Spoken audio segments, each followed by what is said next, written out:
The lowest paid workers in the state will all get a raise next year. Good evening. I'm Brian Richardson. And I'm Brandy Smith. The State Bureau of Labor and Industries made the announcement in Springfield today. KZI 9 News reporter Jessica Devis is live in the studio with our top story at 5. Jessica?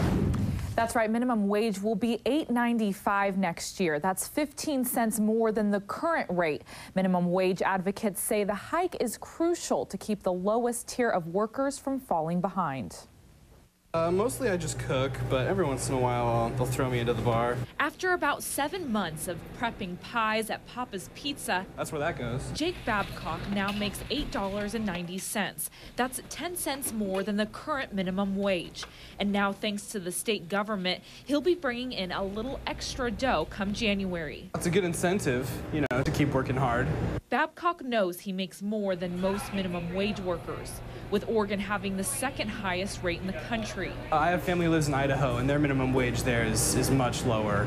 And especially if they make tips at their job, then they're not required by state to pay the full check if they make tips. State leaders say a high minimum wage is what Oregonians wanted. It wasn't always this way, but the people in their wisdom, and I think it was wisdom, decided a number of years ago that this was the way that we were going to do it in Oregon. Here's how the hourly rate is calculated each year. The current minimum wage is multiplied by the increase in the consumer price index. That product, rounded to the nearest nickel, is added to the existing minimum wage, which makes up what labor advocates say is a livable compensation. We have just got to make sure that they are able to buy the necessities of life and that they're able to do so from local Oregon businesses. People working for the minimum wage will be paid a real wage for their work. And as the economy improves and people move up, then of course that also will help other workers as well.